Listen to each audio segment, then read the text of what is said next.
আসসালামু আলাইকুম সকলকে দৈনিক স্বাস্থ্য সেবা চ্যানেল থেকে স্বাগতম। আমি ফার্মাসিস্ট মাসুদ রানা বলছি। আশা করি আলহামদুলিল্লাহ সকলেই ভালো আছেন, সুস্থ আছেন। আমিও আলহামদুলিল্লাহ ভালো আছি, সুস্থ আছি। আমি আজকে আপনাদের মাঝে নিয়ে আসলাম খুবই উপকারী নতুন আরেকটি ভিডিও। ট্যাবলেট রুপাট্টল 10 mg, এর জেনেরিক নেম হলো রুপাটাডিন।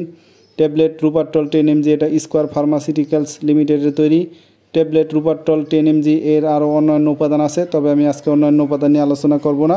আমি আজকে আলোচনা করব ট্যাবলেট রুপাট্টল 10 mg কী কাজ করে, কেন খাওয়া হয়, দিনে কতবার খাবেন, এর পার্শ্ব প্রতিক্রিয়া কী কী। তবে আমার চ্যানেলে যদি আপনি নতুন হয়ে থাকেন অবশ্যই আমার চ্যানেলটাকে সাবস্ক্রাইব করে দিবেন, বেল আইকন বাটনটা অন করে দিবেন, লাইক দিয়ে পুরো ভিডিওটা দেখবেন। তো আমি আজকে আলোচনা করতেছি ট্যাবলেট রুপাট্টল কী কাজ করে। ট্যাবলেট রুপাট্টল মূলত রুপাটাডিন নামক একটি ওষুধের ব্র্যান্ড নেম, যা দ্বিতীয় প্রজন্মের অ্যান্টিহিস্টামিন এবং প্লেটলেট অ্যাক্টিভেটিং ফ্যাক্টর অ্যান্টাগনিস্ট হিসেবে কাজ করে। এটি প্রধানত অ্যালার্জির চিকিৎসায় ব্যবহৃত হয়। ট্যাবলেট রুপাট্টল যে কাজগুলো করে সেগুলো হচ্ছে অ্যালার্জিক রাইনাইটিস।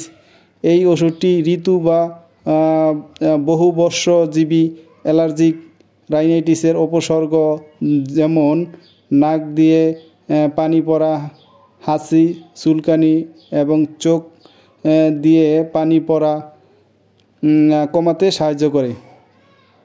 ক্রনিক ইউপ্যাথিক আর্টিকেরিয়া, এই ওষুধটি ক্রনিক ইডিওপ্যাথিক আর্টিকেরিয়া কারণে সিস্ট, চুলকানি এবং ফুসকুড়ি কমাতে ব্যবহৃত হয়। রুপাট্টল ট্যাবলেট কিভাবে কাজ করে। রুপাট্টল ট্যাবলেট রুপাটাডিন হিস্টামিন এবং পিএএফ উভয়ই অ্যালার্জিক প্রতিক্রিয়ার সময় নিঃসৃত হয় এবং বিভিন্ন উপসর্গ সৃষ্টি করে। রুপাটাডিন এই রাসায়নিক পদার্থগুলির কার্যকারিতা বন্ধ করে অ্যালার্জিক লক্ষণগুলি হ্রাস করে। ট্যাবলেট রুপাট্টল খাওয়ার নিয়ম হচ্ছে প্রতিদিন রাতে একটা করে। এই ওষুধটি সাধারণত প্রাপ্তবয়স্ক এবং 12 বছরের বেশি বয়সী শিশুদের জন্য নির্ধারিত হয়। 12 বছরের কম বয়সী শিশুদের জন্য এই ট্যাবলেটটা সেবন করতে দিবেন না। তাদের জন্য আরও অন্য মেডিসিন আছে সিরাপ আকারে, তাদেরকে সিরাপ আকারে দিতে হবে। এই রুপাট্টল ট্যাবলেটটা খাবারের সাথে খাওয়া যায়, খাবার ছাড়াও গ্রহণ করা যেতে পারে, তবে অবশ্যই চিকিৎসকের পরামর্শ অনুযায়ী সেবন করবেন।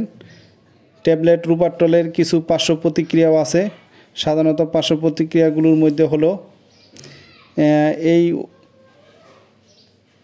হলো মাথা ব্যথা, তন্দা, ক্লান্তি এবং মাথা ঘোরা, ঘুম ঘুম ভাব, ঝিমুনি এরকম হালকা হতে পারে, নাও হতে পারে।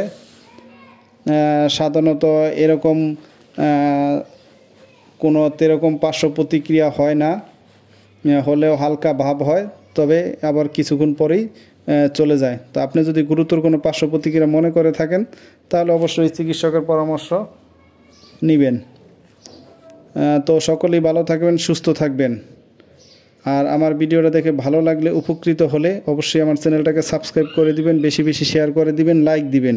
আমি আরও নতুন নতুন ভিডিও ছাড়া মাত্রই আপনাদের সকলের কাছে নোটিফিকেশন পৌঁছে যাবে। আর আপনাদের কোনো কিছু জানার থাকলে, বোঝার থাকলে অবশ্যই আমাদেরকে কমেন্টসের মাধ্যমে জানাবেন। তো সকলেই ভালো থাকেন, সুস্থ থাকেন। আসসালামু আলাইকুম।